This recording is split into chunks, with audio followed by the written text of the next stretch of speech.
I never thought I'd be sharing a story like this, but here I am. My name is Helen, 32F, and I've been married to Anthony, 34M, for 5 wonderful years. Our love story began in college, where we met during a volunteer event for a local animal shelter. Anthony was the quiet, thoughtful type who surprised me with his dry wit and kind heart. I was immediately drawn to him, and after a few months of friendship, we started dating. After graduation, we both landed jobs in our hometown, Anthony as a software engineer and me as a high school English teacher. We dated for 3 years before Anthony proposed during a hike to our favorite spot overlooking the city. It was simple, intimate, and perfectly us. We got married a year later in a small ceremony surrounded by our closest friends and family. Our marriage has always been built on trust, love, and mutual respect. We've had our ups and downs, like any couple, but we've always faced challenges together. We don't have kids yet, but we've been talking about starting a family soon. Anthony's been putting in extra hours at work, hoping for a promotion that would give us more financial stability before we take that next step. Last week was our 5th wedding anniversary, and we decided to celebrate by hosting a small dinner party at our home. We invited about 15 of our closest friends and family members. Among the guests was my best friend since college, Caroline, 31F. Caroline and I have a long history together. We met on our first day of college when we were assigned as roommates. We hit it off immediately, bonding over our shared love of classic literature and terrible reality TV shows. She was there for me through my first heartbreak, celebrated with me when I got my teaching job, and was my maid of honor at my wedding. Caroline works as a graphic designer and has always been the more outgoing and adventurous one in our friendship. Caroline has been single for the past year, having gone through a messy breakup with her long-term boyfriend. She's been struggling with it, often telling me how much she envies my relationship with Anthony. I've always tried to be there for her, offering support and encouragement as she navigated the dating world again. The evening of our anniversary party started off great.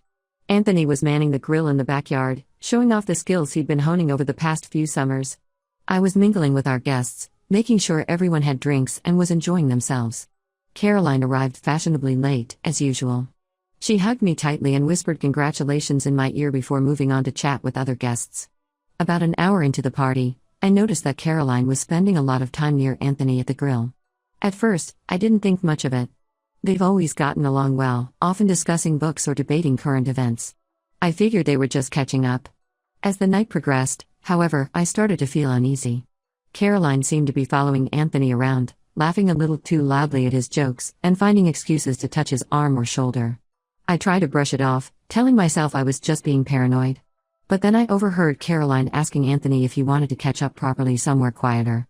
Anthony politely declined, saying he needed to tend to the grill, but Caroline was persistent. I decided to keep a closer eye on the situation. Throughout the evening, Caroline kept finding ways to be near Anthony. She offered to help with the grilling, brought Anthony drinks, and even tried to get him to dance when someone put on some music. Anthony was clearly becoming uncomfortable with the attention, but he remained polite and tried to deflect Caroline's advances without causing a scene.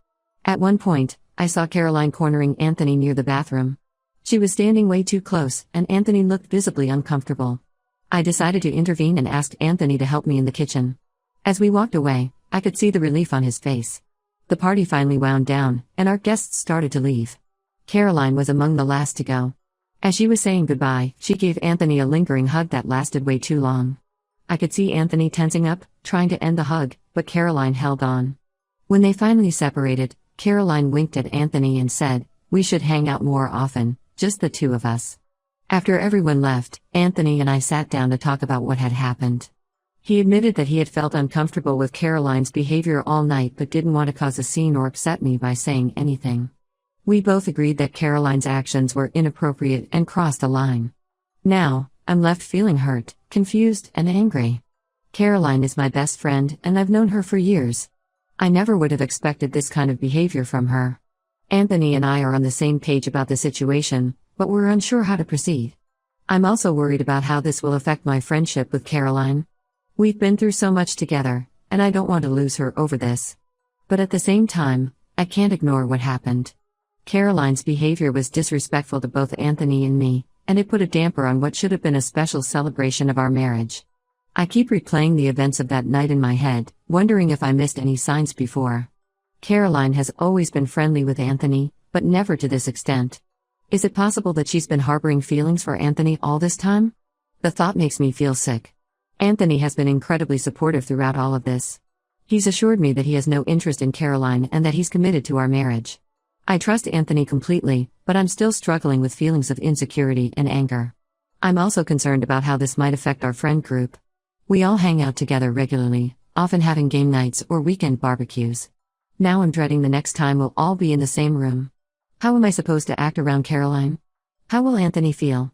I've been losing sleep over this, trying to figure out the best way to handle the situation. Part of me wants to confront Caroline directly and tell her how inappropriate her behavior was. Another part of me wonders if I should try to talk to her more gently, to understand what led to her actions. I'm also worried about Anthony. He seems to be handling it well, but I know he's uncomfortable with confrontation. I don't want to put him in an awkward position, but I also feel like we need to address this issue head-on. This situation has brought up some insecurities I thought I had dealt with long ago. In high school, I had a boyfriend who ended up leaving me for my then best friend. It took me a long time to trust again after that, and Anthony was a big part of helping me overcome those trust issues. Now, I find myself questioning everything again. I've also been thinking about Caroline's recent struggles with her love life. Could her behavior be a result of her loneliness and envy of my relationship? It doesn't excuse her actions, but it might explain them. Anthony and I have always prided ourselves on our strong communication, but this situation has really put that to the test. We've had several late-night conversations about it, trying to figure out the best way forward. Anthony has been incredibly patient, listening to my fears and reassuring me of his love and commitment. I'm also struggling with feelings of guilt. Should I have noticed Caroline's behavior earlier in the night and put a stop to it? Did I somehow give her the impression that this kind of behavior was okay? Logically, I know it's not my fault, but I can't help second-guessing every interaction I've had with Caroline over the years. Has anyone else ever been in a similar situation? How did you handle it? I could really use some advice on how to navigate this mess without destroying my friendship or causing unnecessary drama. At the same time, I want to make it clear that this kind of behavior is not okay and won't be tolerated in the future. Update 1: It's been about a week since my original post, and a lot has happened. I want to thank everyone for their advice and support. It really helped me gather the courage to address this situation. After much discussion with Anthony, we decided that I needed to talk to Caroline directly. I invited her out for coffee, just the two of us. We met at the little cafe where we used to study during college, a place filled with memories of late-night cram sessions and heartfelt conversations. As soon as Caroline walked in, I could tell she sensed something was off. We've always been able to read each other well, a skill honed over years of friendship. We ordered our usual drinks, a latte for me and a chai tea for her, and found a quiet corner to talk. I took a deep breath and told Caroline everything I had observed at our anniversary party. As I spoke, I could see a mix of emotions flash across her face: shock, embarrassment, and finally, shame. She was quiet for a long time after I finished, just staring into her coffee cup. The silence was deafening, filled with the weight of unspoken words and emotions. Finally, she looked up at me with tears in her eyes. "Helen," she said, her voice barely above a whisper, "I am so sorry. I don't know what came over me that night." She went on to explain that she had been feeling incredibly lonely and depressed lately. The recent breakup with her ex-boyfriend had hit her harder than she let on, and seeing Anthony and me so happy together had stirred up a lot of complicated emotions. Caroline confessed that she had started drinking heavily that night before even arriving at our party. She said she didn't remember much of what happened, but she was horrified by her actions. "I would never intentionally try to come between you and Anthony," she said, tears streaming down her face. "You're my best friend, and I love you both so much. I can't believe I acted that way." We spent the next couple of hours talking, our drinks long forgotten. Caroline shared more about her struggles with depression and alcohol, which she had been hiding from everyone. She admitted that she had been using drinking as a coping mechanism for her loneliness and insecurities. She kept apologizing for her actions and assured me that she would seek help. The next day, Caroline called me. Her voice was shaky, but there was a note of determination in it. She told me that she had made an appointment with a therapist and was going to attend her first AA meeting that evening. She also said she wanted to apologize to Anthony in person, if we were comfortable with that. Anthony and I had another long talk that night. We both felt relieved to understand the context behind Caroline's behavior, but we also knew that it didn't excuse her actions. We agreed that we would give Caroline a chance to apologize and make amends, but we also needed to set clear boundaries moving forward. A few days later, Caroline came over to our house. She apologized to Anthony, taking full responsibility for her inappropriate behavior. Anthony was gracious but firm, telling Caroline that while he valued her friendship, her actions had made him uncomfortable and couldn't happen again. Caroline promised that she was committed to getting help and making changes in her life. She said she understood if we needed space and that she would respect whatever boundaries we set. As for our friend group, we've decided to take a break from group gatherings for a while. Caroline needs time to focus on her recovery, and Anthony and I need time to process everything that's happened. We've told our closest friends a simplified version of events, asking for their understanding and support during this time. This whole experience has been a whirlwind of emotions, and I'm still processing everything. I'm grateful for Anthony's unwavering support and for Caroline's willingness to take responsibility and seek help. I hope that with time and effort, we can all heal from this and move forward. The past week has been filled with a lot of self-reflection for me. I've been thinking about my friendship with Caroline and how I might have missed signs that she was struggling. Anthony and I have also been having deep conversations about our relationship and our future. This situation has made us realize how important it is to always be honest with each other, even about difficult topics. For now, we're taking things one day at a time, supporting each other and hoping for the best. It's been a challenging week, but I'm cautiously optimistic that we'll come out stronger on the other side. Update 2. It's been about a month since my last update, and things have continued to evolve. I wanted to share what's been happening and how we're all coping with the situation. Caroline has been fully committed to her recovery and personal growth. She's been attending therapy sessions twice a week and hasn't missed a single AA meeting. Last week, she proudly showed me her 30-day sobriety chip. It was a small gesture, but I could see how much it meant to her. The change in her demeanor is noticeable. She seems more grounded and at peace with herself. As for our friendship, we're slowly rebuilding trust. We've been meeting for coffee once a week, just the two of us. These meetings were awkward at first, with both of us unsure how to navigate our new dynamic. But as the weeks have gone by, we've started to find our rhythm again. Caroline has been incredibly open about her journey, sharing both her struggles and her small victories. Anthony and I have been focusing on our relationship and supporting each other through this challenging time. We've had many long talks about what happened and how it affected us. Anthony admitted that the incident made him realize how much he values our relationship and how important it is to maintain strong boundaries with friends. We've been working on reassuring each other and strengthening our communication.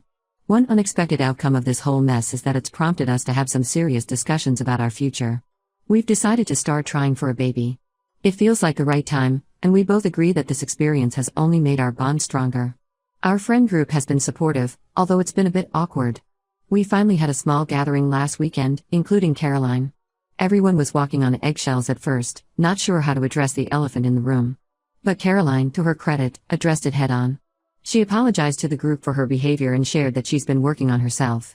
It helped ease the tension, and we were able to enjoy each other's company. Caroline's openness about her struggles has had an unexpected ripple effect in our friend group. 2 other friends have since confided in me about their own issues with alcohol, inspired by Caroline's courage to seek help. It's made me realize how many people might be silently struggling, and how important it is to create a supportive environment where people feel safe to ask for help. Anthony and Caroline have had a few conversations of their own. Anthony told me that while it was uncomfortable at first, he appreciates Caroline's sincere efforts to make amends. They're not back to the easy friendship they had before, but there's a mutual respect that I hope will continue to grow. As for me, I'm still processing everything. There are moments when I'm hit with a wave of hurt or anger about what happened, but they're becoming less frequent. I'm learning to balance being supportive of Caroline's recovery while also protecting my own emotional well-being. This experience has taught me a lot about the complexities of friendships and human emotions. I've learned that sometimes the people closest to us can surprise us in both good and bad ways. I've also learned the importance of setting clear boundaries and communicating openly, even when it's uncomfortable. Moving forward, Anthony and I are planning a weekend getaway to reconnect and celebrate our decision to start trying for a family. Caroline has thrown herself into her graphic design work, even landing a big new client recently. She says focusing on her career and her recovery has given her a new sense of purpose. While this whole situation has been challenging, I'm cautiously optimistic about the future. We're all taking it one day at a time, supporting each other, and working towards healing and growth. It's not always easy, but I believe we're on the right path. Update 3. It's been 6 months since this whole ordeal began, and I wanted to give one final update on how things have turned out for everyone involved. Anthony and I are thrilled to share that I'm now 3 months pregnant. We found out about a month ago and have been over the moon ever since. The journey to get here wasn't easy, especially considering everything that happened, but we're so excited to start this new chapter of our lives together. We decided to have a small gathering to announce the pregnancy to our closest friends, including Caroline. It was a beautiful moment, filled with joy and tears, mostly happy ones, and some hormone-induced ones on my part. Caroline's reaction was particularly touching. She hugged us both tightly and whispered how happy she was for us. I could see in her eyes that her happiness was genuine, without a trace of the envy or resentment that might have been there 6 months ago. Speaking of Caroline, she's made remarkable progress. She recently celebrated 6 months of sobriety, and the change in her is astounding. She's more confident, grounded, and genuinely happy than I've seen her in years. Her commitment to therapy and AA has paid off, and she's become an inspiration to others in our friend group who are struggling with similar issues. Caroline has also thrown herself into her career with renewed vigor. She recently started her own graphic design business and is already gaining a reputation for her innovative work. She told me that focusing on her passion and her recovery has given her a sense of purpose she never had before. What's been most heartening is seeing the evolution of Caroline's relationships, not just with Anthony and me, but with herself. She's learned to be comfortable being single and has stopped defining her worth by her relationship status. She's even started mentoring other women in her AA group, sharing her story to help others on their journey to recovery. Anthony and Caroline have managed to rebuild a friendship, albeit one that looks different from before. There's a new level of respect between them, born from the difficult conversations and hard work it took to move past what happened. They're not as close as they once were, but there's a genuine warmth in their interactions now. As for Anthony and me, this experience has ultimately strengthened our relationship. We've learned the importance of clear communication and setting boundaries, not just with others but with each other. We've started a tradition of monthly check-ins where we discuss any concerns or feelings we've been having, ensuring we're always on the same page.